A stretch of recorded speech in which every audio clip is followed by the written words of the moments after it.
Hey everybody, this is Rydo, and we are back to Dear Esther Landmark Edition. We're in the final chapter in the developer's commentary.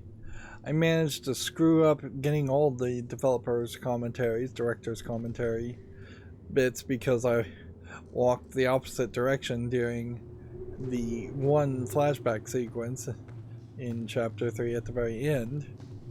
Now weirdly here, what I'm hoping for, since I've really had kind of a very negative anti-reaction to the a lot of the pretentiousness I feel like that has been spouted from the three main creators or creatives that have been commenting, is I'm hoping that we'll see not that much more of the pretension and a lot more of just kind of spelling out what their overall story intention was, or what the message and the theme was that they were trying to deliver upon. Although it definitely feels like in the description of the game where they basically lie or they stretch what is technically true to an extremely thin margin, in that there are a few, and I mean a few places where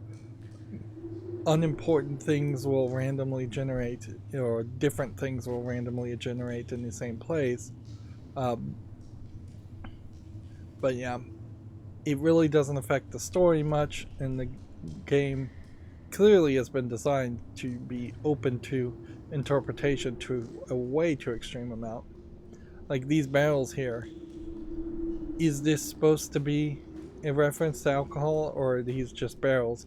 It's a little late in chapter 4 to introduce the alcohol aspect of the protagonist being a drunk driver. Dan and I had worked Should on have lots seen of projects barrels at the together, beginning. non-game projects, before we made Dear Esther. And I think the thing that links all of the projects that we've worked on together is that idea of hidden stories and layers of stories. And one of the things I wanted to do with the music was to embed hidden little hints and stories into it. So the music that you hear here has Morse code, and the Morse code is spelling out the word Esther. And I really liked this concept of that some people would understand that it was Morse code and try and figure out what it was saying. It also provided a really interesting rhythmical dynamic. And yeah, it's just about these ideas of hidden stories and layers, but it also starts to emphasise the obsessional nature, I think, of the story in Dear Esther, and his agitation and actually slight panic. So you're getting this rhythm that just repeats and repeats and repeats obsessively. So I think even if you don't understand that it's saying Esther, and even if you don't understand that it's Morse code, you're still getting this feeling of this obsessional repetition and slight panic that he has. And again, it's kind of it's the new chapter, and it's spelling out that something has changed at this point. Yeah, the music playing right now, though, I wouldn't have ever thought that that was Morse code. I would have just thought that was weird. Noticeably, we start out on this level looking at the moon once again, when really we should be looking about there at the transmission tower. And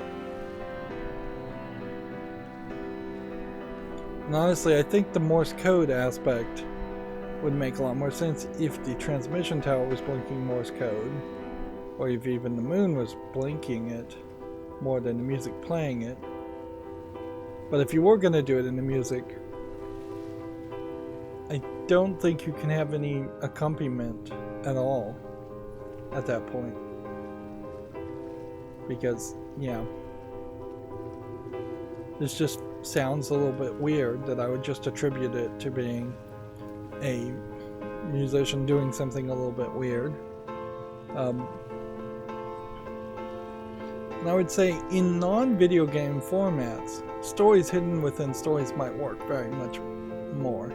Like a House of Leaves style book where there's a story within a story within a story and a very unreliable narrators in House of Leaves makes a ton of sense for that narrative and that feeling. And this is potentially a similar story that should have been inspired by something like House of Leaves. In House of Leaves, not having actually read the book, but knowing what it's kind of about, you have a person who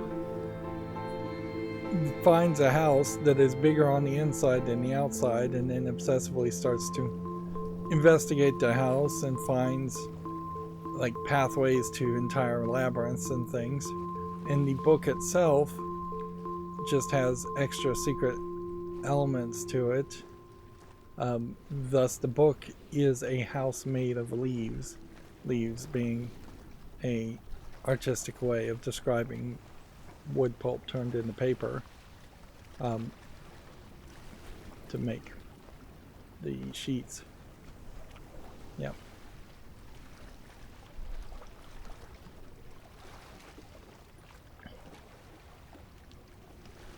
Maybe it would have been a little obvious if this was blinking Morse code. But, I mean, even now, looking directly at it, it could be blinking Morse code at a very slow pace, and I just wouldn't really recognize it. You get this circuitry on this wall, which it is somewhat questionable as to how you got the paint to this point.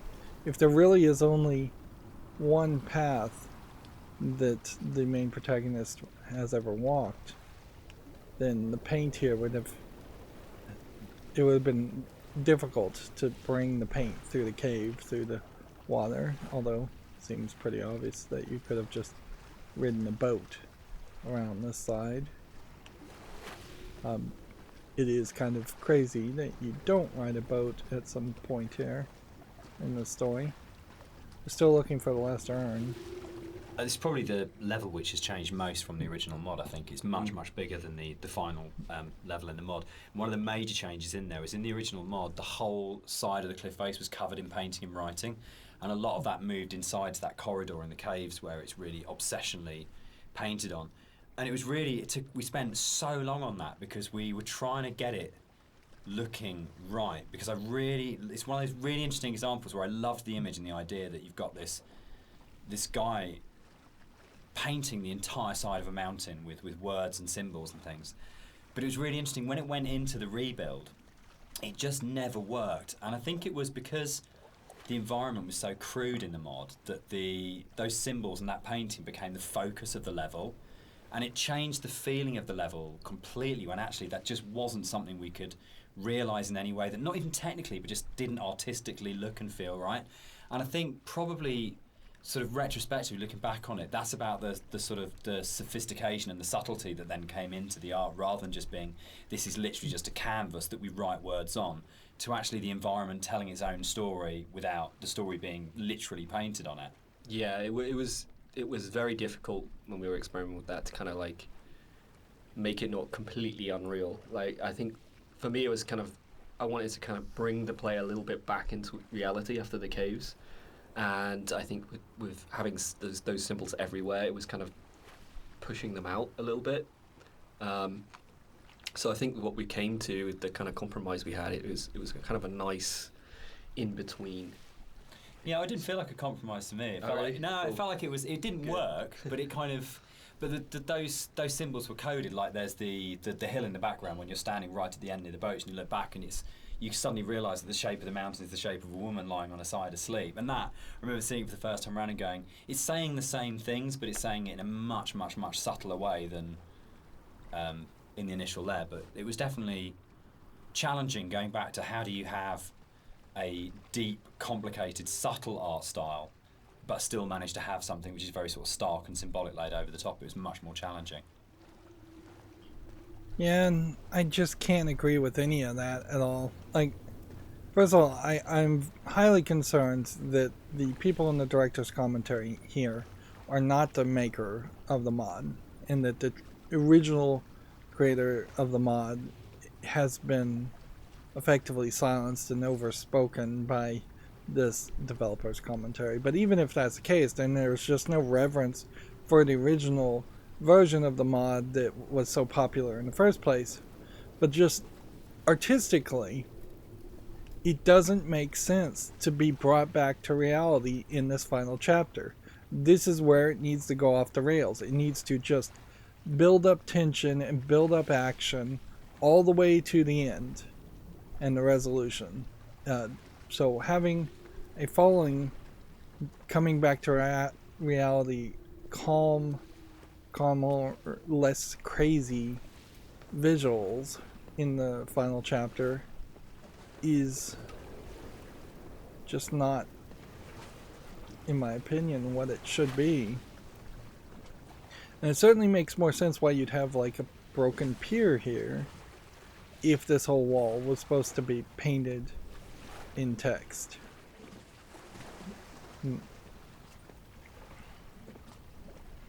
Like, the only way it makes sense to come back to reality a little bit more is if there is a shift in the protagonist player between the last chapter and this chapter. Something more than he took painkillers and then that made him crazy and then he's now less crazy. I've suggested that each chapter potentially could have been you playing as a different person. You could even be playing as a different personality.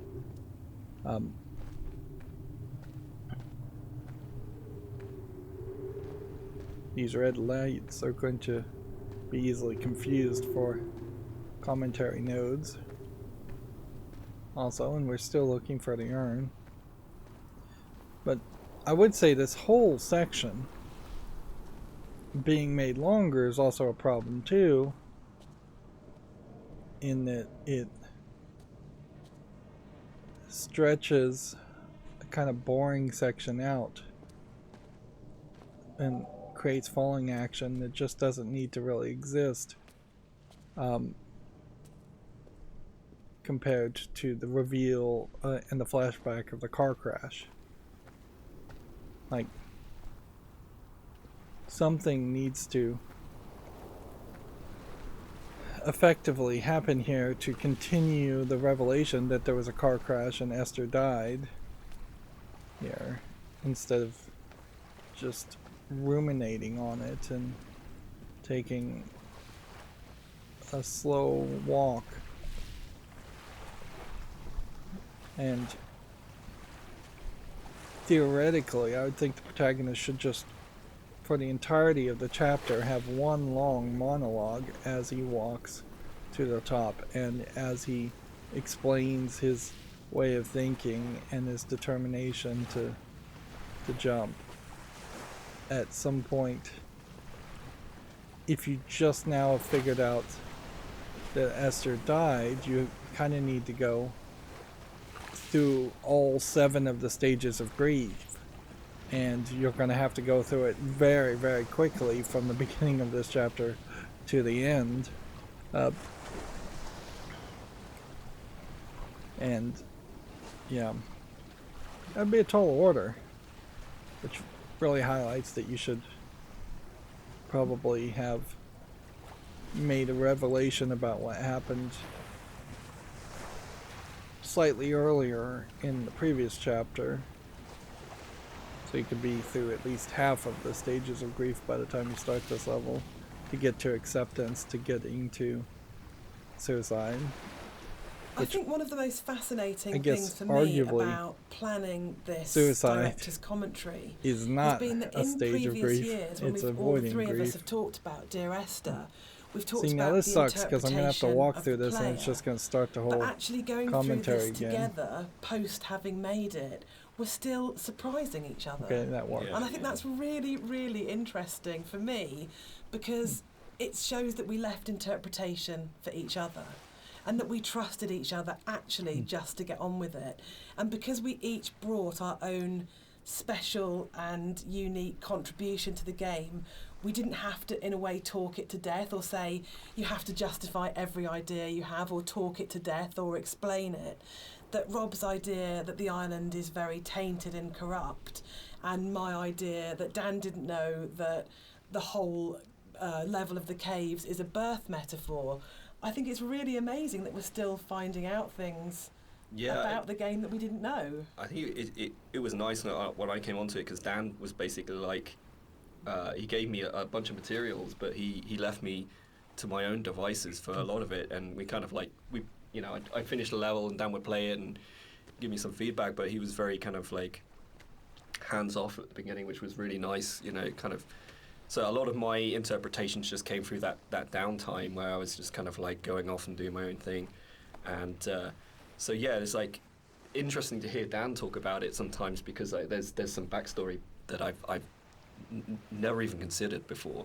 And obviously hearing Jess talk about it as well is really interesting, especially when it comes to the soundtrack. It makes me look at things in a very different way. So yeah, it's really interesting. I think for me, like making games is so inherently collaborative, and you have people coming together with different ideas and different takes on things. And in a way, the least interesting thing you can do with that is to structure it all so heavily that there's no space for each individual person to bring what they're thinking to it. And I think the best games, well, for me, my favourite games are ones where you can really feel the personal footprint of each individual developer and aspects of it, and it feels like it has been a genuinely collaborative exercise where everybody has thrown ideas into the mix and everybody is bringing something to the table, rather than people are just following a kind of a really structured plan. So yeah, I think it probably is one of the reasons why Esther has had the sort of life it's had since release, is because there's 4 people if you include Nigel, all bringing very different things to it, and it gives it a huge amount of depth for something that's so simple on the surface. I agree with a little bit of what was just said there, but honestly, the creative people involved in making a game really should have discussed the game to death, and they shouldn't be surprised still to this day in that there's content that they don't understand and that hasn't been very plainly and frankly explained to them, just so people are on the same page. Yes, I do agree with the idea that art, when it's a collaborative process, is probably best if you can see each creator's paint strokes, brush strokes, figuratively speaking, in that art. But yeah, everybody should understand the general theme and the general story. And when you're combining the artistic creation process with video games, which is sadly also a capitalistic business process too, in which you have to make a product that sells, you do need a level of rigid structure. There needs to be an actual director. They're calling this director commentary, and it doesn't feel like any of the 3 people involved in the commentary are actually a director, or that any of them had a final say or a consistent visual theme. It feels like a school project, frankly, where you are assigned 2 other people to work with you, and you don't know these people, nor do you care to know them, and you all work together, and just one person does one paragraph, the next person does the next paragraph, and the next person does the other paragraph, and there's no consistency there. And I'm looking here at this island, and he said the island was supposed to look like a woman lying on the side, and I kind of just don't see it. Now, there is a real island that had been carved, I think, by Buddhists to look like a woman lying on the side, or there's been statues similar to that, and it's certainly easy to see an island from a certain angle and think you see that. But I'm really just not seeing this. This kind of looks like this might be a toe with toenails. I mean, I guess you could maybe stretch that that's a head and that's a chest, but I'm not really seeing the legs at that point. Again, if that was supposed to mean something, though, what does it even mean? Is the island supposed to be Esther? Then what was the idea of the island being written and covered in writing at that point? Because then that doesn't quite make sense. And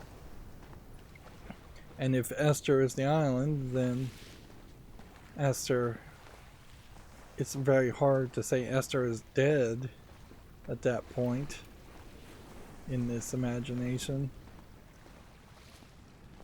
If Esther was supposed to represent the island, then a volcano or something would have needed to have occurred, some earthquake to destroy the island or cause it to sink, to echo the death and destruction of Esther.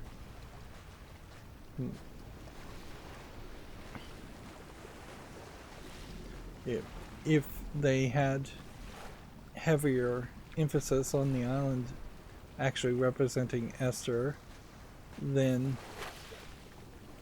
it would make more sense for the previous chapter, as far as it being about rebirth and birth, to represent Esther's potential child being born, emerging from inside the island.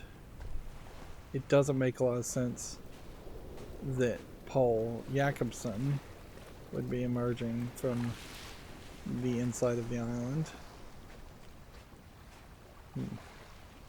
Though, I may have to just walk quite a bit to get back up to this.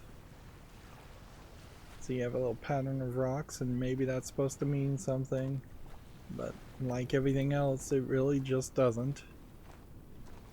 There's the urn, which, yeah. This whole dry dock element doesn't seem to mean anything. It doesn't play in any way. It's just Half-Life 2 mod could have had a dry dock in it, so the Half-Life 2 mod did have a dry dock in it.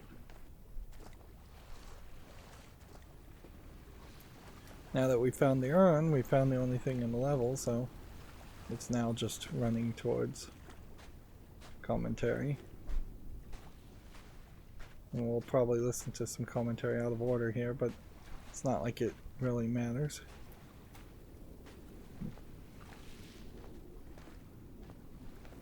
One of the really nice things about the move from mod to the commercial version is that we had a couple of years worth of the community talking about the game before we went back into it again.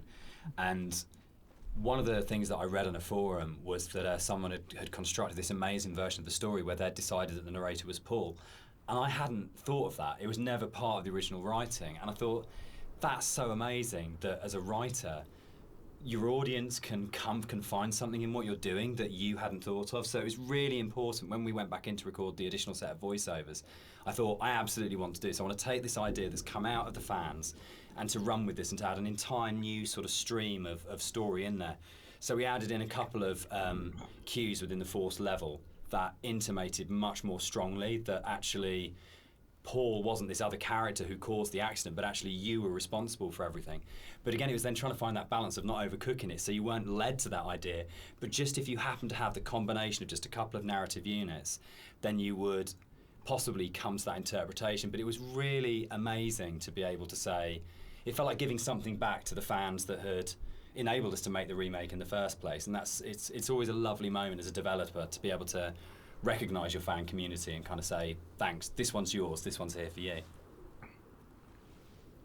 This really is at the point where I have to just throw up my arms in despair, because that's exactly what I interpreted in the first time of playing this, is that it was Paul. There was an odd line of dialogue where Jakobson, or the protagonist we were playing as, said he met with Paul, but I'm not 100% sure he didn't say he met with Peter. And even if that was the case, unreliable narrator pretty much makes that not really matter too much. So yeah, my interpretation the first time in the game was that Paul is Paul Jakobson, the, for lack of a better term, husband who got drunk and went to pick up his wife got in a car accident and caused both himself and his wife to be injured, his wife probably dying. That is exactly what I took. If that was supposed to be a second interpretation or a third interpretation that you were only supposed to get on the third or second playthrough, then the just open to interpretation nature in which this game is developed really, really hurts that idea and makes it a poor experience. And I said in the last recording, what you might do is you might just have branching paths. It's really crazy the commentary is just not talking about any of this either. But having a branching path where the first time you beat the game, the narrator is revealed to be Jakobsen, and then the second time the character you're playing is revealed to be Donnelly, and then the third time they're revealed to the character you're playing is revealed to be Paul, and then the fourth time you play it, the character you're playing as is revealed to be Esther, and then that leads to a true ending where you actually are playing as Esther Jr., the daughter of Esther, which I just call her Esther Jr. I've been on holiday to Greece lots of times, and one of the things that I always really responded to emotionally was I really those wish you could pick shrines up that you these see photos on the road, and and look at sometimes them they're dedicated more. to saints, and sometimes they're to markate where an accident has taken place. So you'll get photos of the deceased person and flowers and candles, and it always really touched me. And so I said to Rob, I think it would be amazing to get these into the game somehow. And then Rob took that idea and ran with it. And I think they're so successful and they're so beautiful and they're really moving. And I think it's because you had this elemental scale. You have the island and it's huge and you have that scale. And all of a sudden you come around this corner and it's absolutely brought back to the human scale again and to that relationship of the individual. And I think the other thing that it does really successfully is it's a kind of magic realism, because there's no way that you could have all those amounts of candles lighting your way. Who's lit them? The island is empty. Who's put those shrines there? But I just think it's a really lovely bit of environmental storytelling, actually. Don't have too much to complain about the candles. It would probably be nice if the protagonist mentioned the candles or questioned it more.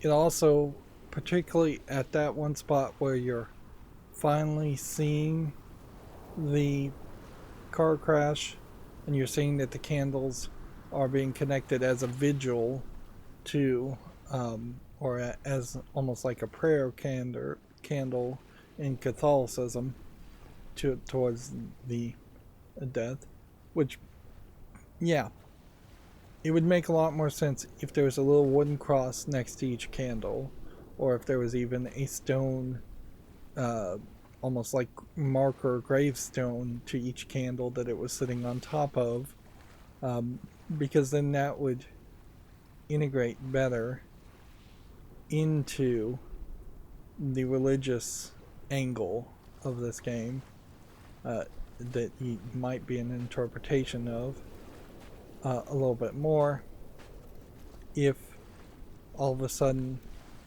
our crazy protagonist started to research and cling to religion after Esther was died, or become more obsessed around religion after Esther died.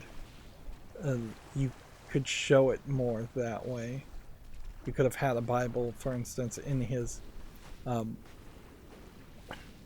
house always. You could have even implied that maybe he was some kind of religious practitioner or pastor or some sort. But yeah, it's just totally missing here. you get these vigils. Then you get the random sound effects based on what you look at, which the sound effects may be basically the only feedback you get to show if a game has seen it. And see, this is an interesting spot where you actually are getting a reflection in the water, which the entire cave section should have been kind of like that. Or there should have at least been red lights or red algae pointing your direction in the cave system.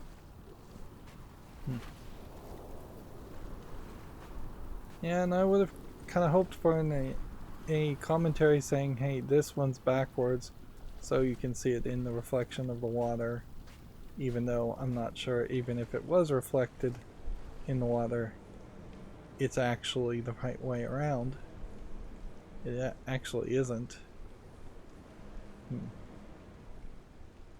So it's not reflected at that angle. You would have to really have a reflective surface over here or over here to reflect it correctly.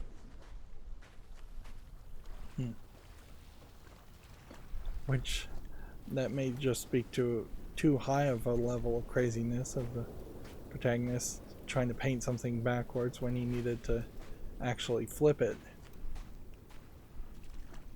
Too much on the candles and too much on this one gimmick of revealing things with a cave when you're still not really revealing much of anything. It's not enough emphasis on the goals either, if they were supposed to play a bigger role. Yeah.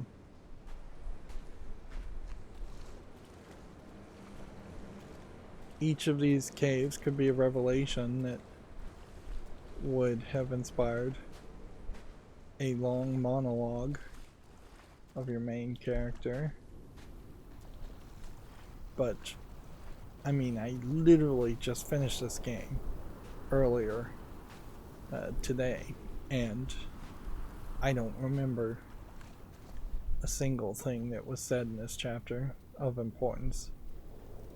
Yeah. If anything, I feel like the protagonist was fairly quiet. What's fascinating to me, Dan, is that you're an atheist, but each of the 3 games that we've made are so strongly about religion, either the language or taking allegories and stories. Why are you so drawn to it? I think I'm really interested in people and the stories that make up people. And I think there is like in the Bible, like most kind of religious texts, it's not about what it is, it's about what is behind what it is, and that's what you're really getting towards, the idea of the sort of the parable or the metaphor. And it really felt like, particularly with Paul on the road to Damascus, is a story that many people know and we can understand, and it's about redemption and consequence and guilt and transformation and who you really are and what that means. And it felt like just a really strong, powerful way of making it very accessible, the narrator's kind of inner turmoil, in a kind of a story that we know really well. And there's a universality to those kind of questions that, whether it's, Christianity, whether it's Islam, whether it's kind of Buddhism, that they're asking very broadly similar questions. What does it mean to be human? What does it mean to be a good person? How should we behave to each other? How should we feel about the world we're in? And it's a really powerful way of speaking to a lot of people. I think that's always been really important as well, is that it's about saying no matter who you are or what your kind of like outlook on life is, whether that's faith-based or secular, that we are all effectively asking the same questions. And that's why I think all our games kind of tend to be around those questions. Okay, so I guess that explains more of the Bible verse, that it's Paul on the road to Damascus. I didn't recognize that. It's important to, I guess, kind of point out that in the UK, being an atheist doesn't have as much of a stigma, particularly since there's really only a few churches in the UK. So either you're a member of the Church of England or you're a member of the Catholic Church, or similar. There's not a lot of Protestant churches like there would be in the United States, where you have all kinds of different flavors. So the second you or a family member or a descendant is excommunicated or just gently asked to leave a church, or you gently choose to leave a church, your default response is to be an atheist. I would, on that aspect, say atheists are probably also the only type of people, as far as creatives, who are bold enough to steal from the Bible, and then do something as that is particularly fictional around it. There's a lot of pushback around things like the Left Behind books, where you have professed religious Christians believing in Christianity, and yet they're telling a story that is even slightly biblically inaccurate, and that the people who are faithful preachers in particular have a big problem with that, because it just creates more confusion and more splits between what people actually believe. So there's a lack of freedom, I suppose, for lack of a better term, when you're bound by needing to respect and honor and not change what the Bible says, to the point where you're making Christian-based fiction. And that's why if you see things like Veggie Tales or the kids shows, it's often a fictional story that then has a section that talks directly about what the Bible says. It also says in the Bible that at the end of the Bible, in Revelations, that to not add or take away from what the Bible says, and even making something that is referencing the Bible might be too close for comfort for a lot of deeply religious people. That all being said, the other argument, and the much more important criticism I think to have here, is that religion, or leaning on religion, is a crutch for most creatives, and it's not ever well received by me, at least. So yeah, if you were going to leave this open to interpretation, and this was supposed to be Paul onto the road of Damascus just being reinterpreted, you almost would have had to, at the beginning of the game, say Paul onto the road of Damascus, and probably at the beginning of the game given at least a general just synopsis, if not the entirety of those Bible verses to the player, so that you kind of knew that was one level of interpretation. Anybody not familiar or thinking from that perspective is really not going to get that. I definitely didn't get that.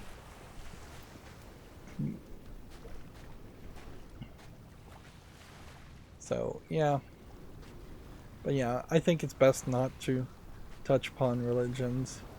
If it's a religion that's more in your society, if you're in the United States and you would touch upon Christianity, it comes off lazy, it comes off a little dangerous. I guess this maybe looks a little bit more like a lady's lying on her side, where the point here is just at the top of her shoulder, and you can see the side of her face and then some hair, and then you have hips right at that point, or waist right at that point, and hips at that point. But even when I zoom out here, it's fairly easy to lose the shape there. And if you are going to take the idea that this is a head and this would be her back below her shoulder, and you can even see that white line where the steps are, creating a indication of where an arm might be. If you're going to take that interpretation, then all those scratches on the wall feel like scars or whip marks, which, what is that supposed to mean? Like, there's been nothing in the story that she should be specifically scarred up on her back in straight lines like that. And it still gets to the problem of, once we start seeing all the writing on the wall there, that's would be writing on Esther, and I don't know what to interpret from that. Like, the problem with putting a bunch of random stuff and then trying to make the player interpret it is that, yes, players might interpret something interesting, but you really don't own that interpretation, and you're not really that creative. It also just opens the door to people interpreting something incredibly crazy and different. Here's another dead bird.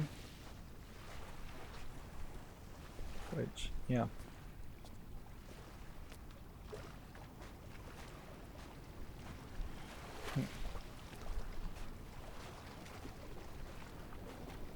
If this game was a case where the protagonist had like multiple personalities, you could see one of the personalities being hyper religious, and then that would make some decent sense that all the religious aspects would exist.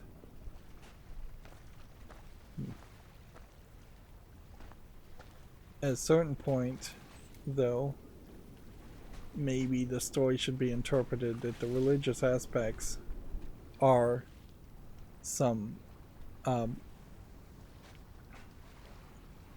of priest, Catholic priest, giving the last rites to Paul Jacobson as he's dying in a hospital bed.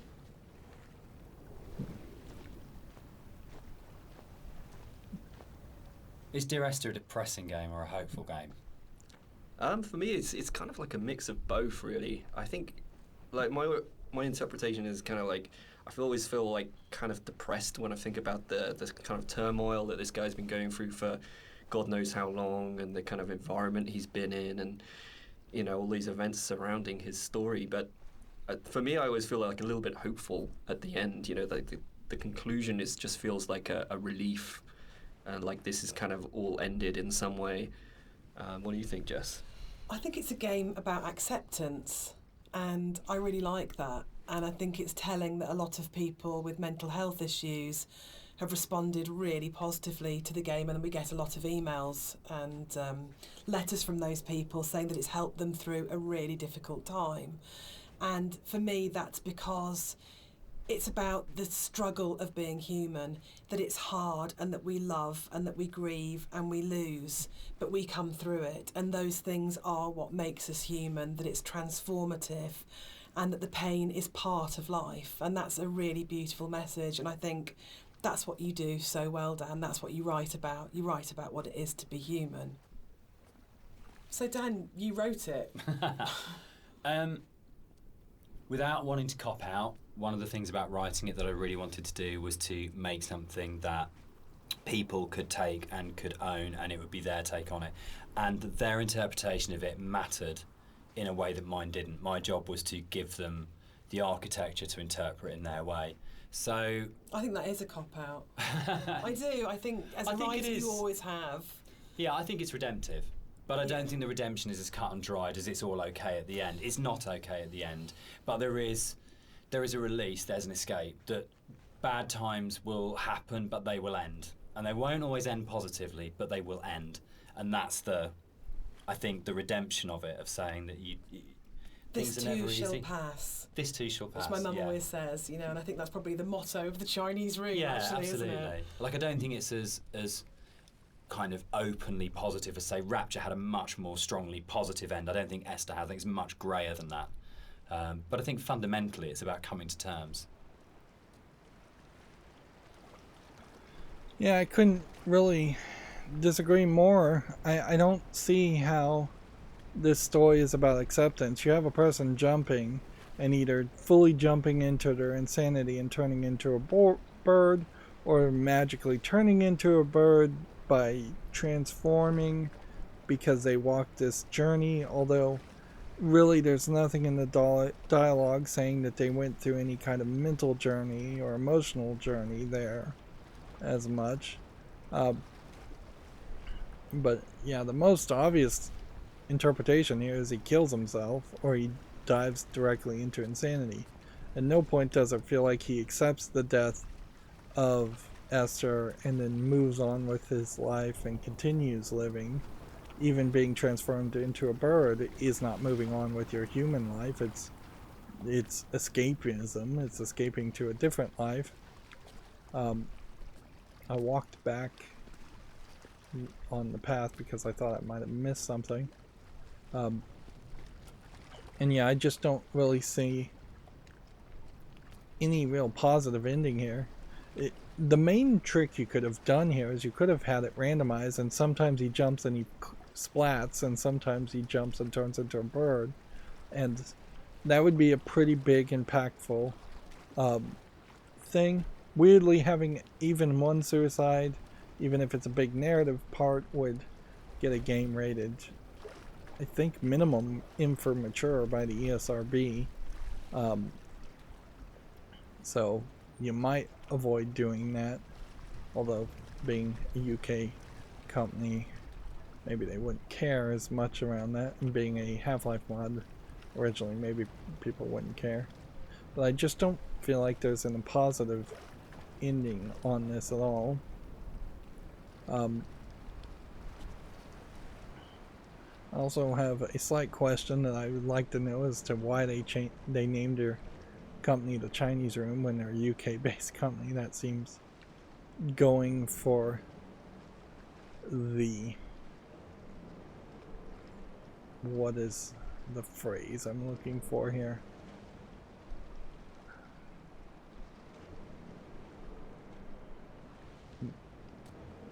Exoticism, I guess, might be the phrase I'm thinking of. Here you have 3 eggs and a nest. What are the 3 eggs supposed to really represent, though? That there would be 3 kids somehow? Couldn't possibly be 3 kids. Is this supposed to be the 3 lives of Esther and then the child and Paul, all about to be reborn? But even if you were going with that, the idea of transforming into an animal is much more of a mystical way of thinking, and even reincarnation is not really Christian based, so having then Christian writing on the wall seems ridiculous. It seems just not to thematically make sense. But yeah, a positive exoticism of calling yourself the Chinese Room because you think that sounds exotic and cool is probably not good business. A good business thought. Best case scenario, they're talking about some kind of, I don't know, fancy mansion that has a Chinese room, but even in that, a fancy British mansion with a Chinese room would still be exoticism, just othering Asian people and having kind of a positive racism, where you just think that's a cool name. Eventually, I guess I will probably play Everybody Goes to the Rapture, but probably want at least a year before I'd ever play another not visual novel, walking simulator, and probably even longer before I play another one from this writer, who even the other 2 creatives are literally telling him he's copying out, with trying to point that out, and he's still copying out by not having a distinct narrative. I mean, at a certain level, I guess if it was a free mod, and it probably was, and that's probably a big part of why it had some popularity when it did. Um, it's just a different experience when it's free versus when you're paying for it. When you're selling something, you're selling yourself and you're selling your own creation and your own creativity. And yeah, I'm just not sure.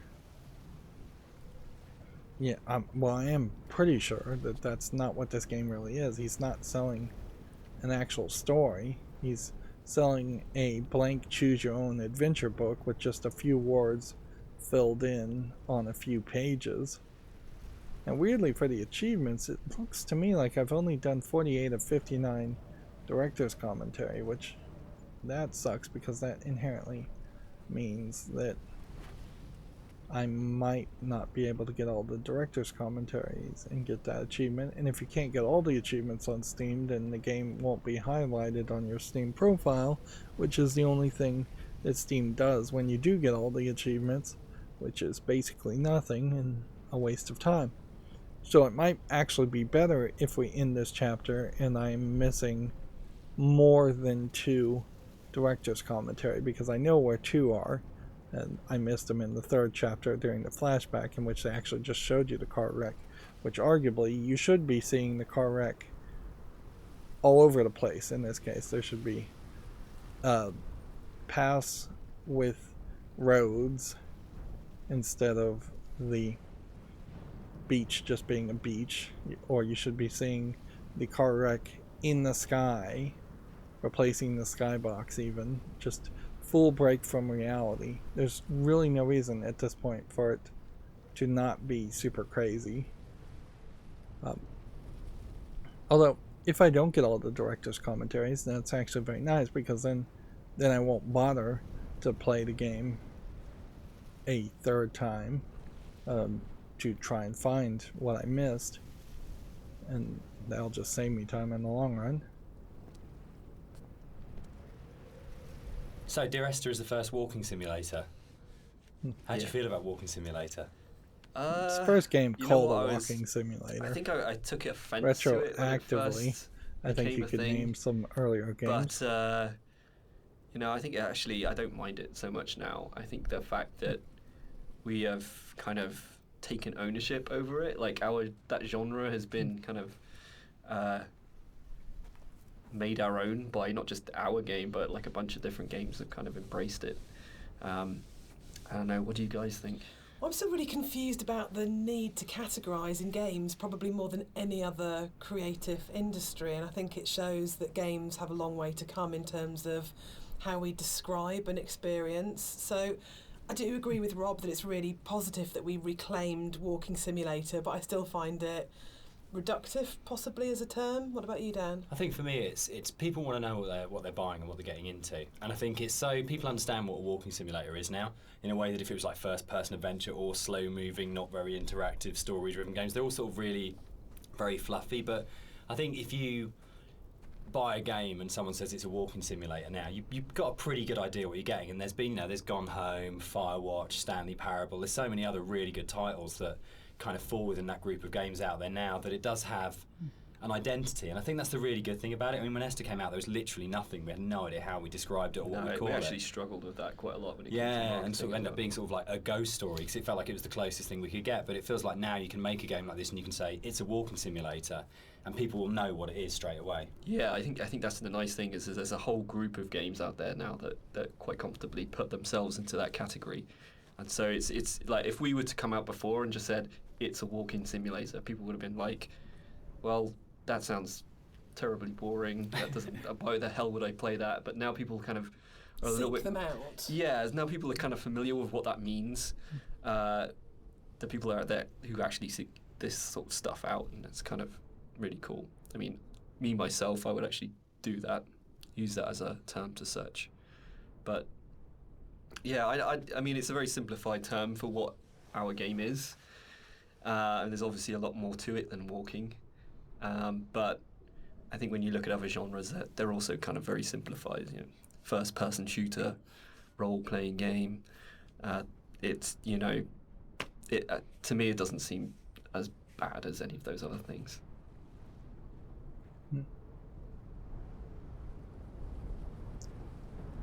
It's kind of amazing how little happens between that director's commentary and this director's commentary. There's just nothing on the wall, at least in this instance, at all to see. I feel like at this point in the first playthrough there would have been text on the wall, which is weird. Maybe you get more text on the wall based on how many lines of dialogue you trigger, and since you're in the director's commentary you don't trigger any lines of dialogue. At a certain level, the description of a walking simulator is fairly helpful. I could see this game being called a peaceful adventure game, a 3D peaceful adventure game, even a 3D point and click simulator, even if you're using a controller instead of pointing and clicking, or 3D point and click adventure would be the phrase I would use. Although notably, almost no games after Firewatch really have tried to describe themselves as a walking simulator, and arguably Firewatch does have at least a little bit of interactivity, so it isn't just a walking simulator. There's actually maybe just Dear Esther, and only Dear Esther actually falls into the category of walking simulator because that's all you're doing. Gone Home, again, you're walking around, but you're picking up 3D models and looking around, and you're doing a lot of reading, and so there is some small amount of interaction there. And then I would say, if you could even name a dozen games that would be labeled as a walking simulator on Steam, there's almost certainly hundreds of games more that were inspired by some of the ideas of having more peaceful action and just walking around and adventuring and looking around. You could also certainly have described this as a mystery game or interactive mystery, or you could have just called it a visual novel, even though it would probably need the phrase 3D visual novel, or visual short story might even be a way of describing it. Gamers do want to know what they're buying. I do think they're right there, and so that's why we use shorthands and categorize a lot more than other forms of media. Whereas in general, if you go to a movie, you're for the most part going to a movie that's in a fewer categories these days. You're going to have comedies, and you're going to have action adventure movies. That's about it. We don't get romance movies. You don't get too many animated movies, and even if you did get an animated movie, it's almost always either a comedy or an action adventure. You don't get too many dramas or documentaries or anything at a movie theater. So movies are kind of a prime example of categories that have been boiled down. Music, on the other hand, probably has even more categories compared to video games. Because if you start to talk about like pop rock, heavy metal, black metal, death metal, you can get into quite a few different subcategories and styles of music.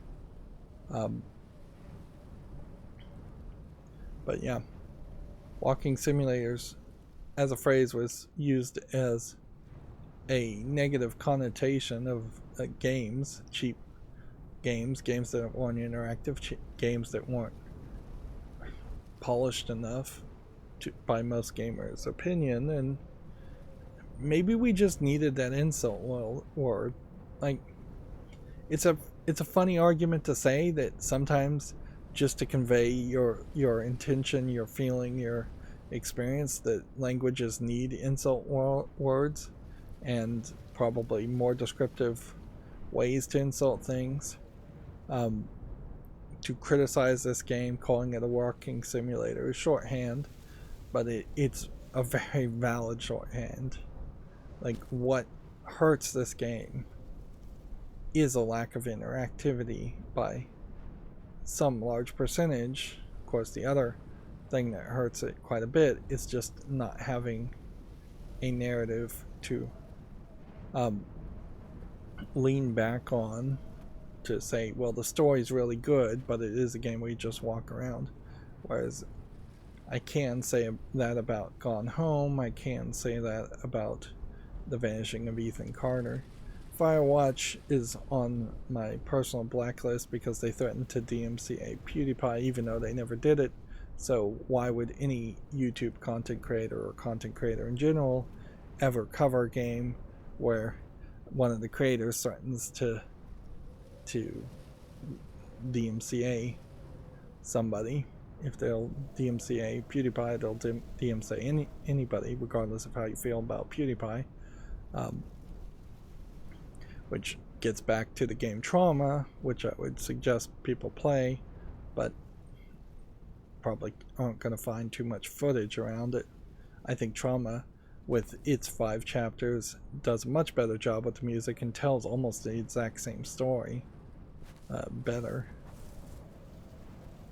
There's a bit of an illusion of simplicity with games like Dear Esther that people kind of assume, because there's not a lot of mechanics and there's not much going on in that sense, that they're easy to make. And I think actually it's kind of the opposite in a way, that because they're so simple, everything is exposed and everything has to be exceptionally good for it to work, because you're carrying a player's experience on a fairly sparse, minimal kind of framework, and that really means that every aspect of it has to be produced at a really high quality and has to be done with a lot of passion and a lot of thought. There's nowhere to hide in a game like Esther, and that's something which I think carries through to the best games of this type. You can see with all of them there's a real commitment to kind of depth and a really intelligent way of approaching design, and a real kind of trust in the player and a real assumption that players are smart, imaginative people who want experiences. It's not a game that it's easy to just knock off or to do with any kind of lazy attitude. You have to be really, really passionate and care a great deal and put an awful lot of thought into it if it's going to work. I mean, really, that is just the height of pretentiousness to not only say that Dear Esther is an amazingly good game, which they've been praising the whole time, but to say it's better than other games that have way more interactivity to it. And it's definitely worth pointing out that the only reason Dear Esther exists is because it was the first to be recognized, first to be seen, first to be made. All of the Dear Esther ripoffs, for the most part, that were worse have just been forgotten. But there are plenty of lazy walking simulator games that were made, and even today there's an occasional lazy walking simulator game that is made, and it just gets ignored and never purchased and never talked about. But when you look at a game like The Witness as a comparison, that's a game that has hundreds and hundreds of puzzles in it and has walking around and has dialogue sections. The Witness by far is a way better game on, I would say, every aspect, and took a lot more effort than making this game. I honestly believe I could hire a team of 3 people and have them make something longer and better than Dear Esther, and do it in a very, very lazy way if we wanted to. And that's part of the problem of pretentiousness. It's perhaps part of the problem of having a UK-based video game company where there's just not a lot of competition. You're not next door in the UK to somebody like Activision Blizzard or Microsoft or EA or Ubisoft, which I'm not sure where EA's offices are. I think they were in San Francisco at some point. Ubisoft's main office is in France. But when you think about England, Britain, British Isles, things like that region, you're not naming that many video game companies to compete with. It's just a smaller landmass with a smaller population. It just hasn't had that competition, so you're not comparing yourself a lot of times, I imagine, to Nintendo in Japan, for instance, or Sony or Sega, bigger companies by far. I'd also say I played a game called Hellblade Susuna's Sacrifice, and that too is for the most part a walking simulator game, but it takes the graphics to a much higher level, with more, what I would say is probably handcrafted bespoke art and visuals, and it too was heaped a bunch of praise on it. But when I played that game, I really didn't enjoy it. There are a few puzzles, I'd say maybe 5 puzzles in Hellblade, but yeah, I didn't enjoy that, and that's probably the best looking newest walking simulator game, or game that you could kind of call a walking simulator, even though it wasn't really sold that way, of recent time. And inherently that might be a great evidence that walking simulators have not evolved. If you were reinventing the wheel and introducing the idea of walking simulators as we're just scrapping everything and inventing games in a white room that has no reference to how all other video games have been made in the past, they haven't evolved that much. Everybody's Gone to the Rapture, I suspect, is extremely similar to Dear Esther. Gone Home, Firewatch are fairly similar games.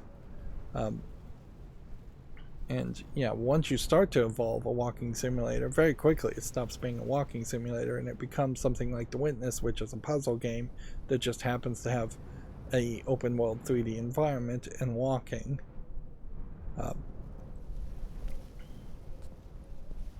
And it doesn't always have to be 3D. Oxenfree, 2D. One of the things that I think was is a better kind of more walking simulator frequently game. in the final version of Dear Esther was the inclusion of a number of ghosts in the game. These are not like ghosts that you'd see in a normal horror game. They're just very loose silhouettes that you'll see around the island, usually like quite a distance off, or just kind of somewhere that you'd barely see it out the corner of your eye.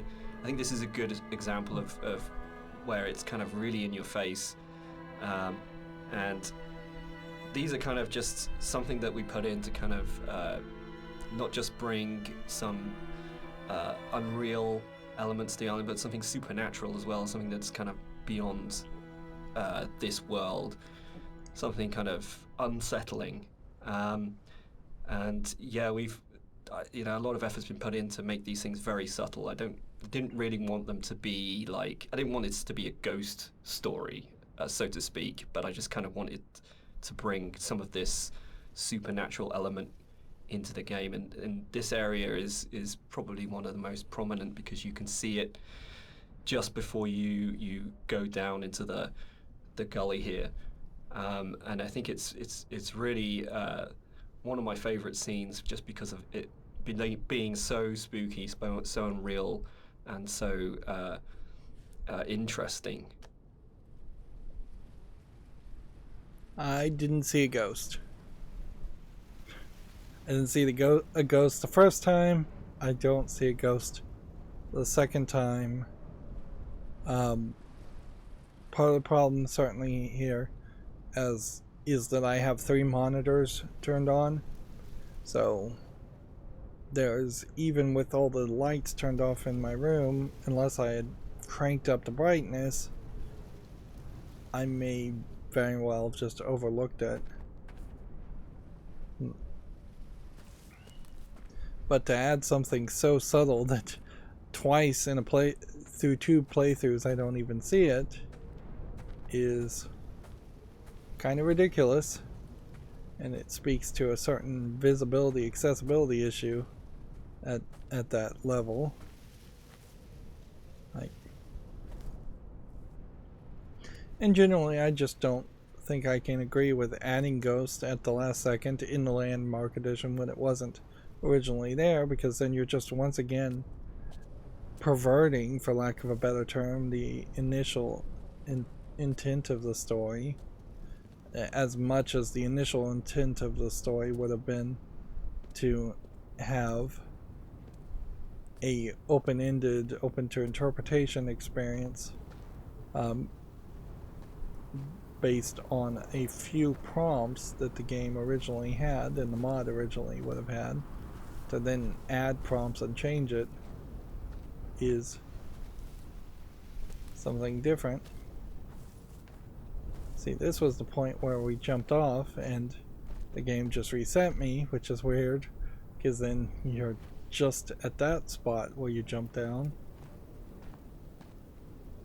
The overlook, the point about this to me is that it's probably the voiceover in the game that kind of sums up the whole story and the experience. It's almost like a recap of everything that's gone before you start the final climb.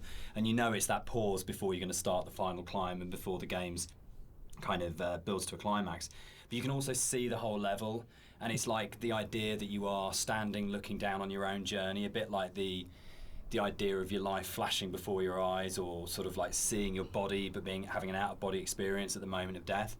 And it was really designed to try and get that feeling as the player that you stop and you take stock of everything, and there's a bit of a sense of there's no going back, you take a breath and now it finishes. And I really wanted to kind of achieve that sort of sense, and I think we did. I think it really came together here, that you got that sense of going, right, now this ends and now I move forwards to it.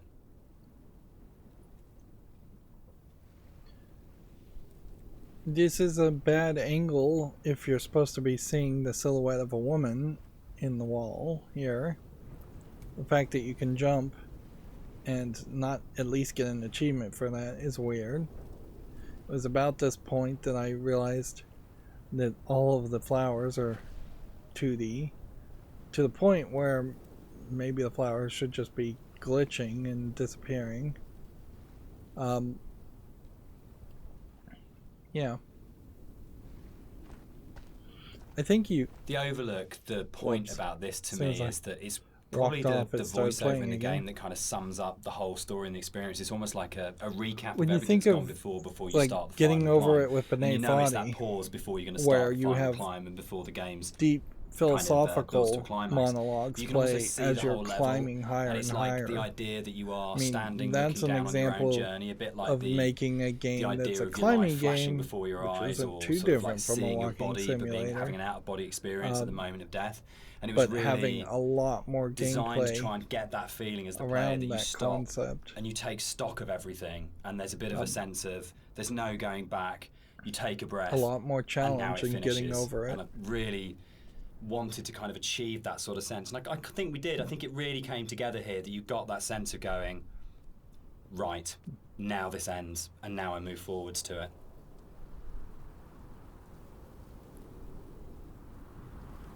Yeah.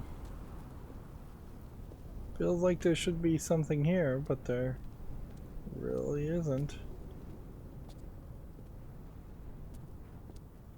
If anything, it feels like maybe this is just a path designed to catch you if you happen to fall off the edge. Which the game doesn't really need that. You could just fall off the edge and walk around. There might even be a comparison here to walking to the top of the mountain in Skyrim. That was an interesting experience, certainly, to kind of prove you've gotten strong enough and good enough at Skyrim to reach the top of the main mountain in Skyrim. I'm still not sure if this is the same or different text.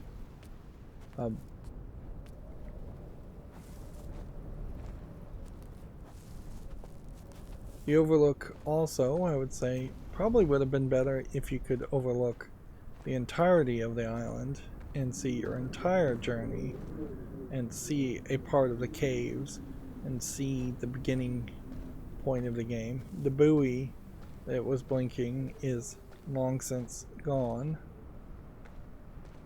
and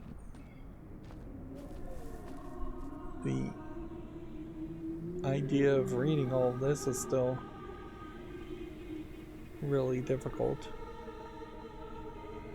and the audio playing is perhaps a little creepy. Notice I'm not really doing anything, and it's just playing all the way through, getting louder.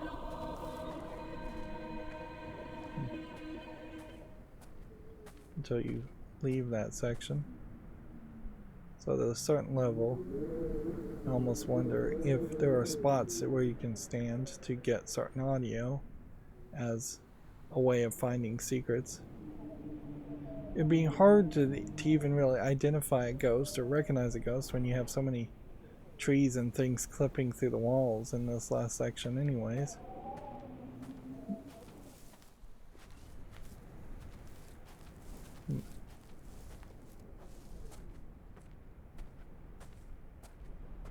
Feels like the narrator here it kind of should be the reading this environment stuff becomes out a little loud. bit more surreal again. We kind of play with the colors a little bit, bring up the saturation. It's kind of a little bit of a return to some of the more cave-like aesthetics in terms of colors and stuff like that. And it's kind of there to kind of signpost another significant moment in the game, or something that's leading up to the significant moment. It goes back to this kind of idea of having these emotional signposts in the visuals of the game, without it being overly obvious. And some of that emotional stuff comes through the colors of the environment, and the more saturated they are, the more kind of surreal things become. So this is kind of like a turning point in the game. It's kind of like the final notice of you reaching the end. Yeah, a lot of these commentary feels like it just kind of abruptly ends, or perhaps being clipped and cut to another bit of commentary.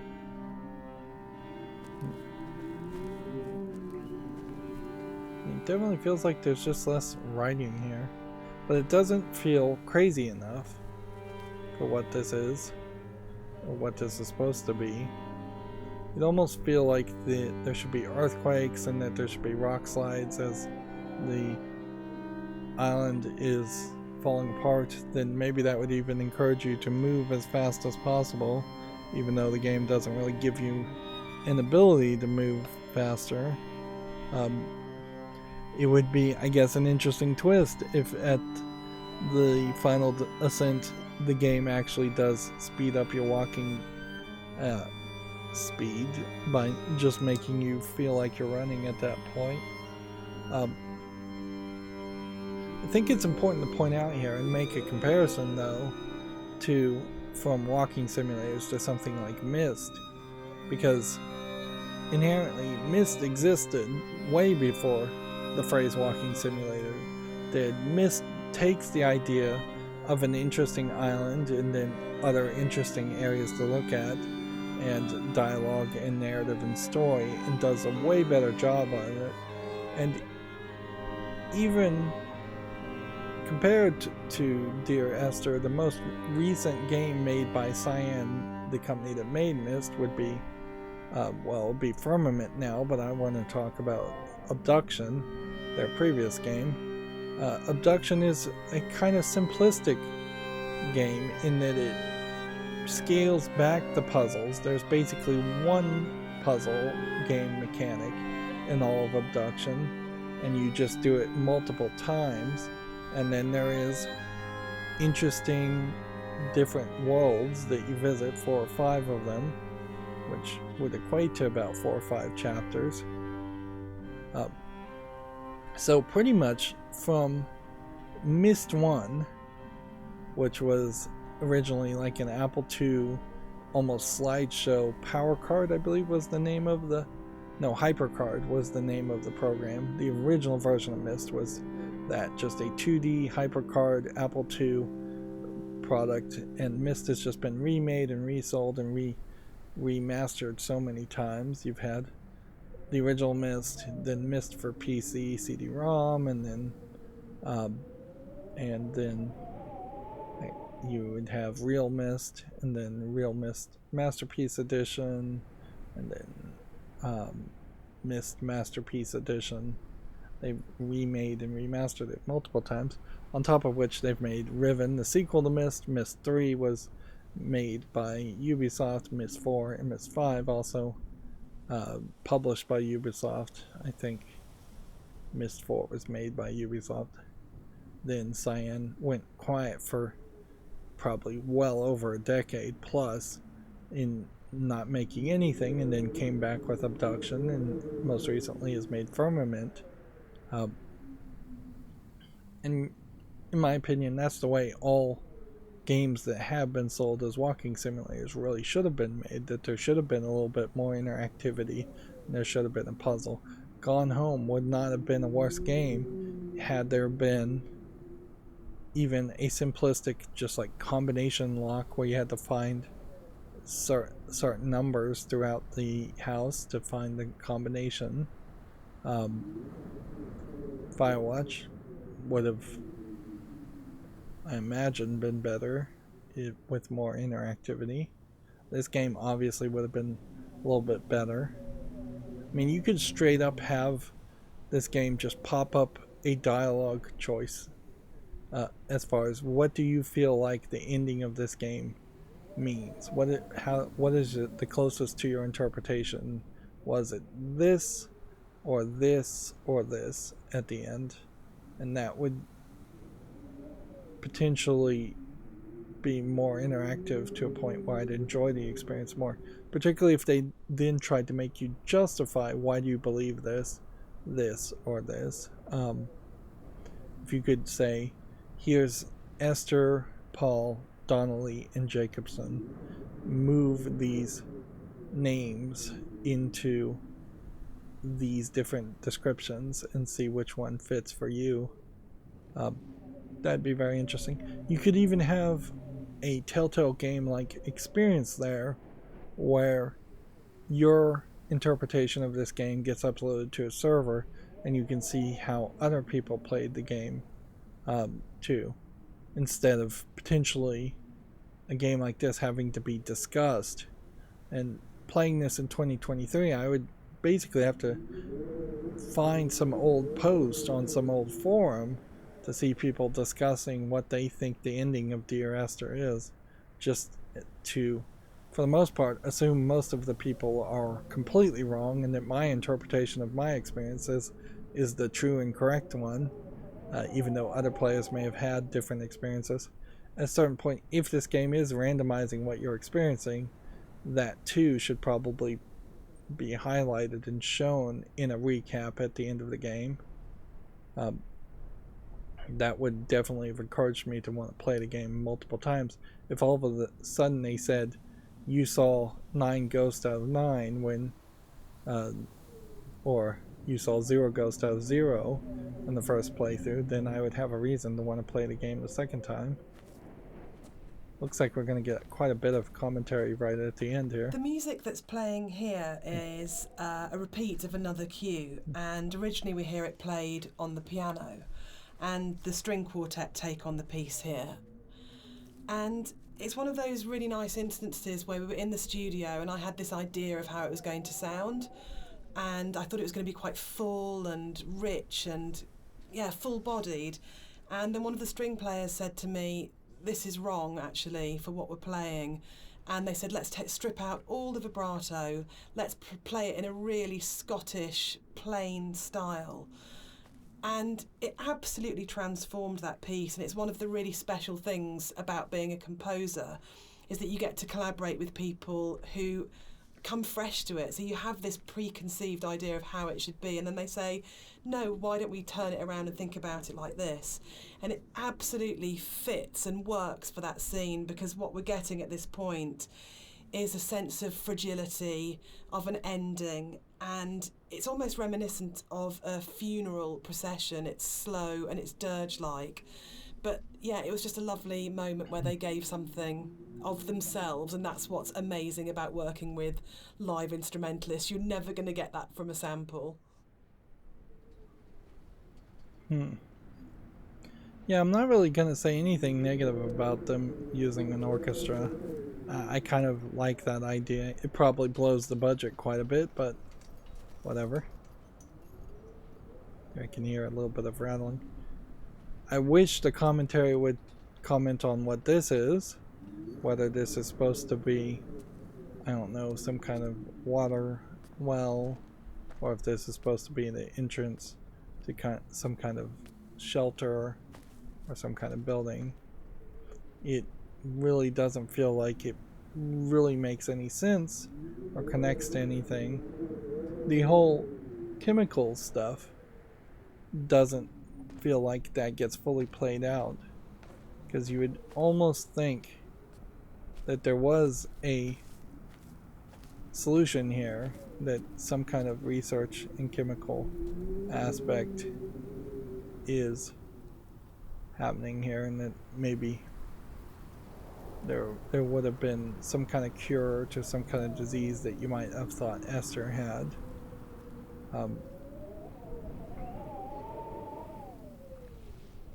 It's weird that there's so many candles that just take you right to the edge.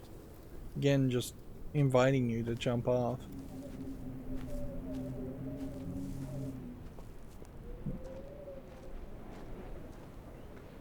In a lot of ways, this overlook building here feels more like it's a gunner building, and that you would have some kind of turret in the building, originally shooting off the edges, although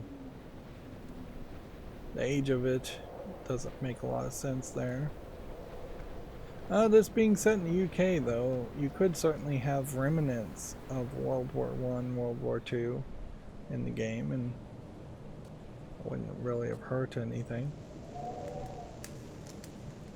You can hear what sounds like leaves burning. You have this candle, but that's pretty much all that is in here. It'd be, I guess, kind of interesting if there was a map on the wall showing the entire island in one place. But yeah, there's just no reason to be here. It's just yet another overlook that's not even as interesting as the other overlooks, and here we have another instance of things being backwards written. Chemicals and all of that.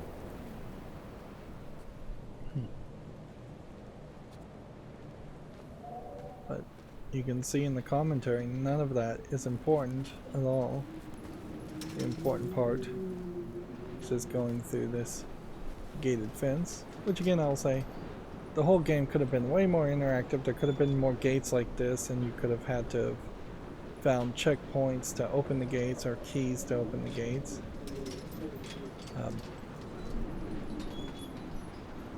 Find 90% of the dialogue before you can leave a level. Would have worked fine. Again, we won't be able to read. It was possible that this last this section of the game could have felt quite laborious and forced, because it's two long zigzagging paths that just go up, and there was I agree with that. a real importance to getting it right, and quite a lot of work went into it. I think at this point for me, you probably as a player understand that the narrator's going to die at the end, and that this is it. And that unlike where the rest of the island, there's this sense that this could just keep going on forever and ever and ever, and you're going to keep the motif of come back. But I think when you set on this path, we really wanted to have that sense of, this is it, this is the last time you're going to walk these paths, this will end now. And that sort of idea of going, you're kind of climbing towards your death, but you're also moving towards a point where that glimpse in the caves where you see the motorway, and you go, I understand what this is about. For me, the whole path up the side of the mountain is about saying, it's okay. It's that kind of starting to kind of release it and go, it's kind of okay that Esther died. It's kind of okay that the accident happened. I know that I'm going to die. I know that this is going to end. and I know that there's nowhere for me to go apart from follow this path, but that's all right. And it was very sort of hard to kind of try and find that subtle mix between the dread of it and the acceptance. It's where the positive and the negative and the kind of the loss and the redemption really start colliding for me. At least certainly that was what we were trying to achieve with it. Yeah, I guess I just personally am never going to really understand the idea of accepting your death, or the inevitability of the death. I would argue since everything else is so open-ended to interpretation, why not hint at least the thought that reaching this communication tower would be the goal of the main player as a way of calling for help. Maybe I could get help if I go here. And then if you're going to make the main character accept death, make it a cutscene where you take away agency from the player and tell the story that the narrator wants to have told. The problem that I feel, particularly in this story about him accepting his death, or even knowing it's an inevitable death, is that there isn't enough time between the revelation of Esther dying in the car accident and a resolution of how he feels about that, or any kind of real reaction to even learning about her death and fully understanding what happened to her. As the player, you learn about her death at the end of chapter 3, so he should be monologuing about how life's not worth living now and how he doesn't want to go on, or he can't bear going on, or that it's so hard to go on, at least in this chapter. And I just don't feel like he really said that, although in fairness I don't remember what he said at all. It seems like the dialogue is so piecemeal and so open to interpretation that it doesn't actually say anything.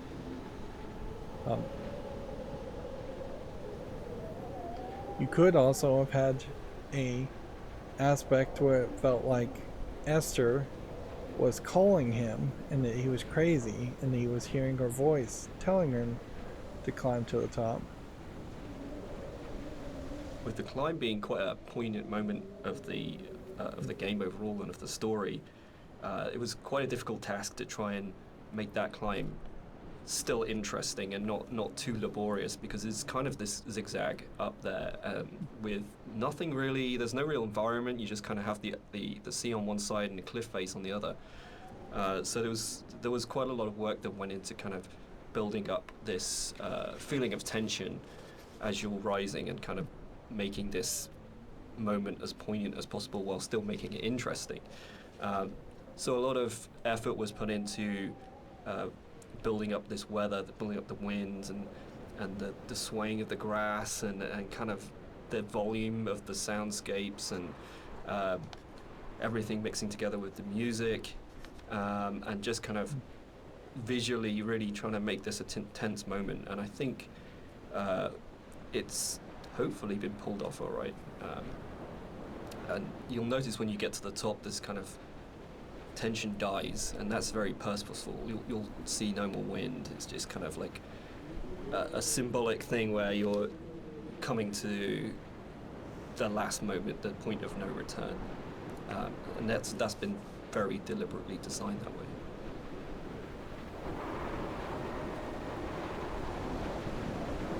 Yeah, I don't have much to say about that. It's kind of interesting though in this story that you don't see any like crossing the river Styx references, the ferryman of death. You don't see any real reference as far as, or hint that maybe he's on his way to heaven or that he's already in hell. Like there definitely is an instance and a way to interpret this that actually our main protagonist is in hell and he's just resetting over and over again, living this experience over and over again. not knowing what happened to Esther, then finding out Esther is dying, then killing himself, and or turning into a bird, whatever you want to do it. And see, we can see here that you are getting more of a storm feeling, and I feel like the storm probably should have rolled in much earlier in the game, somewhere around the halfway point, and it should have been dark and rainy and stormy throughout a large portion of the game. Now it almost makes sense for the storm to finally break. We should be at the verge of it being almost hopeful, visually speaking and weather-wise speaking.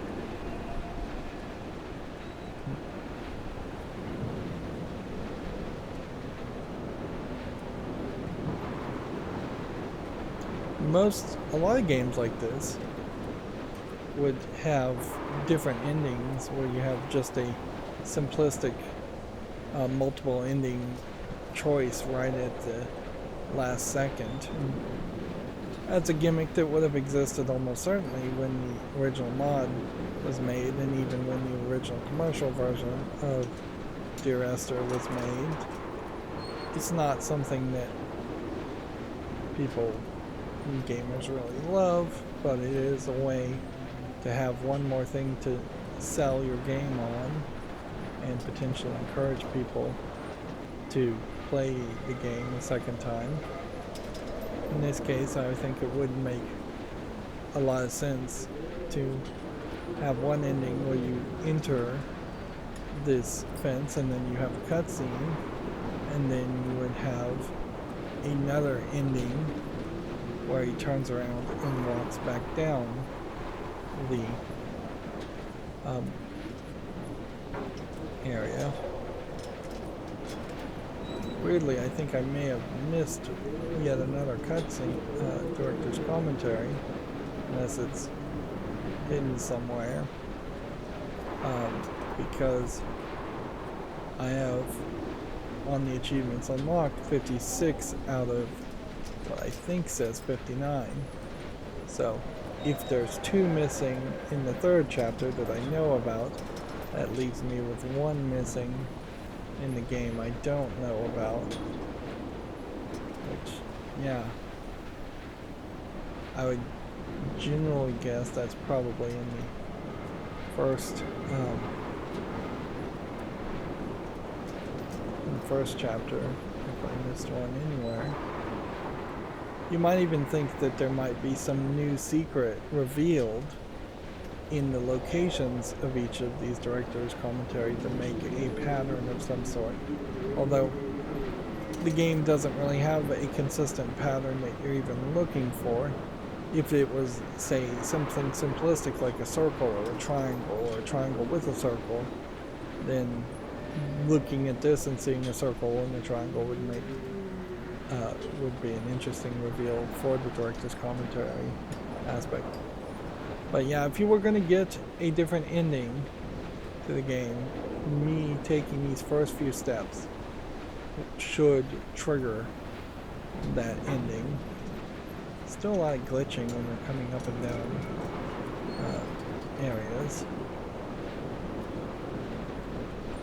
It's not really glitching as much as it is just your feet seeming to jump up and down.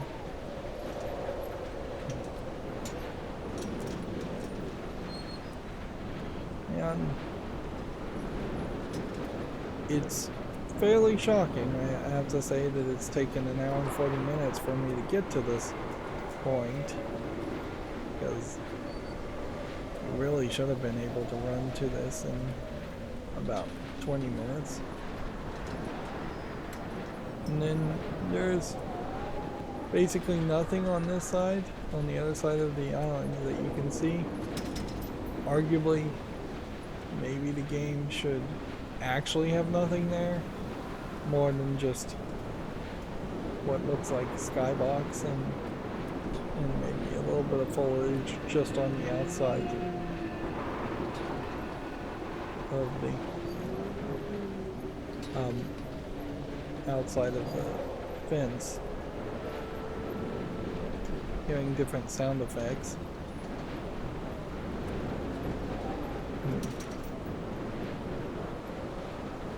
But yeah, if all of a sudden it was electrical circuitry that you saw in the walls, you saw the world almost like it's a virtual reality world falling apart, that would be interesting, but it would also be something you could just easily dismiss as the main player here, the protagonist, is crazy and nothing he sees is important.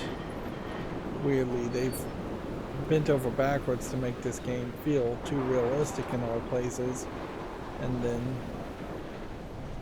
there are just elements and aspects to this game that would have been better if they weren't so realistic.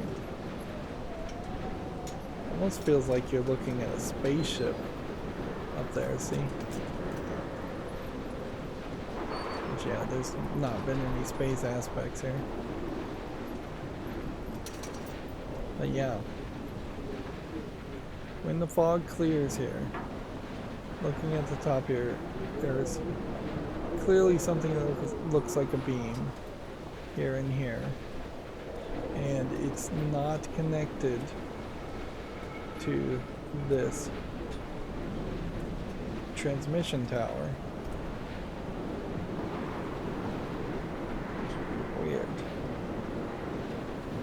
So either that's really unintentional, or there's this potential here that those are supposed to be like scaffolding and this is all a play, that's all fiction, or there's a potential here that those are supposed to be spaceships and aliens and sci-fi of some aspect are taking a role in the story.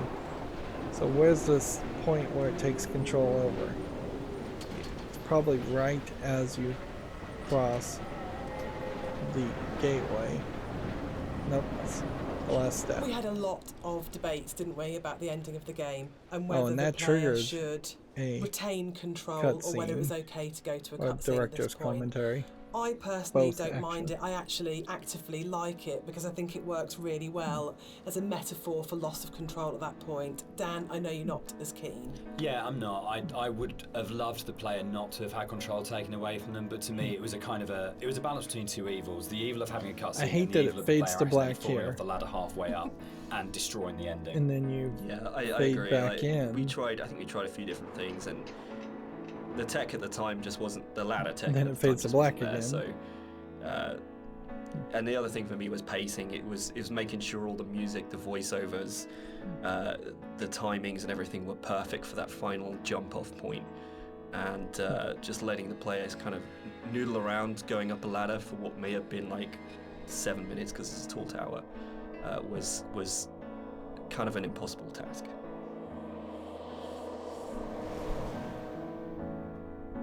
One of the things that I enjoyed the most on working on Dear Esther was Rob's beautiful visuals were so inspiring, but Dan's words are always so amazing to write to. I think that's where we start as a partnership. And the music at the end was so easy to write because that last voiceover, it's the pinnacle of the writing to me, as it should be, because it's the last VO, so you would have failed if it wasn't good, but it is just so beautiful and moving. And for me, talking about whether it's a hopeful ending, the music is really hopeful at this point, and it signifies to me transformation, freedom, escape, acceptance. Yeah, and it was just a beautiful cue to write, actually. I don't know, I can't remember quite where it came from in the mod, but the moment when we went, or we could put the bird in there, and you could see the bird's shadow, and actually it turned from being kind of like a straightforward literal suicide into a metaphorical, or to my mind, kind of like, I always really believed the narrator did turn into a bird just before they hit the ground, and that was really important. I think it's probably the strongest ending in any of our games so far. But yeah, I'm very proud of the way everything came together in that last section. Yeah, I think it's the bird thing is particularly interesting because I think it was in the original mod, but the timings and everything were just all off, and you never really saw the seagull. At least the shadow as well. It was all kind of like a little bit broken. And I remember when we went back in, I made a real effort to try and get that shadow just out of the center of the view, so you kind of have this hint of something happening, and I think you can hear the sound of a seagull flapping its wings. It's like very subtle, but like I say, I kind of really like the way that came together. It kind of it's very like say it's kind of like a release, but at the same time there's still this kind of ambiguity there that's kind of beautiful.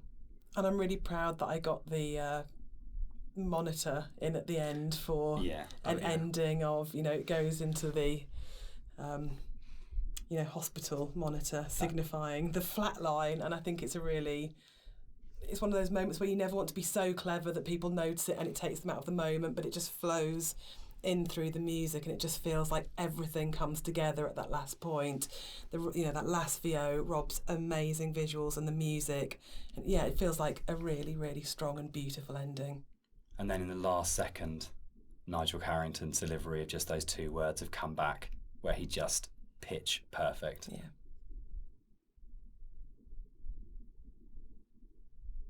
So that's the end of the director's commentary. We'd just like to say a big thank you to everyone for listening. We hope you've uncovered some secrets and some facts that you didn't know about the game before. We'd also like to say a huge thank you for buying the game, and for all our fans who've been behind us and been behind the game and have kept it alive all these years. It's a real privilege that it's still out there, still such a title that people love so much. Yeah, and we're really looking forward to the future and what we can create coming up next. Thanks for listening. Cheers. Bye. Yeah, I'm not going to be too critical there as far as the game goes. I just will personally say I don't think it's that beautiful of an ending or that good of an ending, and leave it at that.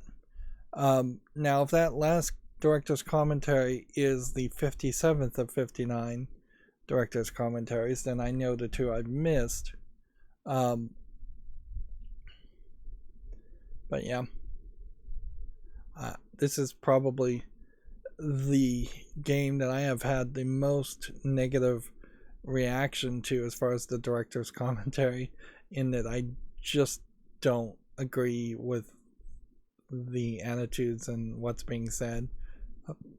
I chuckled as they said, we hope with this director's commentary you learned more about the game or got more facts about the game, because they really didn't give you many facts about the game. They're almost 100% talking about themselves and their decisions as to how the game was made, and just self-aggrandizing, smelling their own farts, for lack of a better term. It is hubris, that it sounds like to me, for a game that is fairly simplistic. And that leads me to a fairly high level of concern now, knowing that the Chinese room, at least at the moment, is in charge of making Vampire Bloodlines, or Vampire Masquerade 2 Bloodlines, I think is the name of it. Vampire Masquerade 2 Bloodlines, yeah. But I guess the good news there is that there is a decent chance that they'll be taken off the project before the game actually ever gets released, if it ever gets released. This was paid for by seemingly the UK taxpayer, so at a certain point maybe there's less of a interest even in that point of making sure the game is sellable, or the original mod would have been sellable, because if you're getting a charter fund from a government agency or anyone else, you're basically getting supported and funded in the first place. You don't have to make as commercial of a product, and you can just make something that you think is more artistic. That's the good thing about charter projects and things like public funding and PBS, It can also very much be the bad part of things like PBS and the BBC, is that what gets created can be often low effort or cheap. And yeah, you look at BBC TV also, with a few exceptions, a lot of the shows in the UK just don't have the actors or the budget that you would see in a Hollywood style TV show or movie. It looks like this game may have different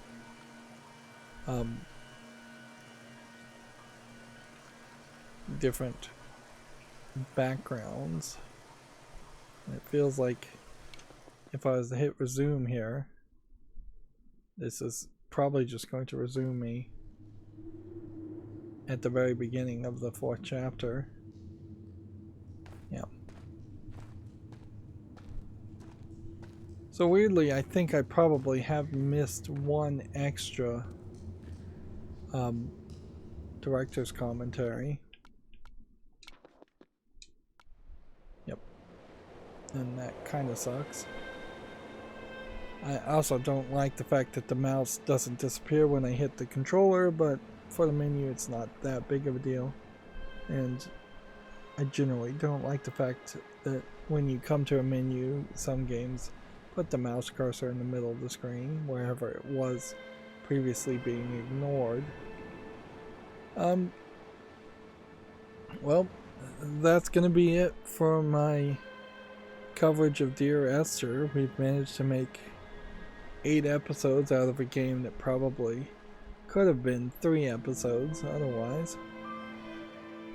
Unimpressed. I am with a lot of the critics who just have more recently said this game just doesn't feel impactful anymore, or like something that you really need to play.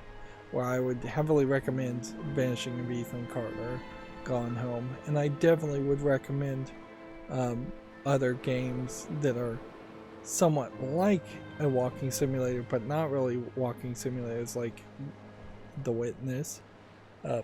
I would more recommend playing Trauma than playing Dear Esther. And yeah, it's going to be a tough experience, I can tell already, to play something like Everybody's Gone to the Rapture. And yeah, I'm not gonna go out of my way to ever play another walking simulator or something that's labeled that. Unfortunately, on Steam, since users can apply tags to games, a lot of games probably got labeled as walking simulators when they really shouldn't be labeled as that. I feel like the Stanley Parable is not accurately described as a walking simulator. There's too much interaction in the Stanley Parable, and some of that interaction, or a lot of it actually, has to do with whether you're going from the left or the right through door number 1 versus door number 2. But there's an actual interactivity to that too, in that as you get one ending, it unlocks other endings in the Stanley Parable, which I kind of wish Dear Esther did work that way. And I kind of wish, if you are going to make a game like this, they would all work like that, where making a certain decision or getting a certain ending unlocks a different ending, and you don't end up seeing repetitive ending or repetitive content as much. Anyways, that's going to be it for this recording. As always, I ask you to like, share, subscribe, comment, and watch every second of my videos. If you want to support me further, there's a link down below in the description box. Thank you for watching. Have a good evening.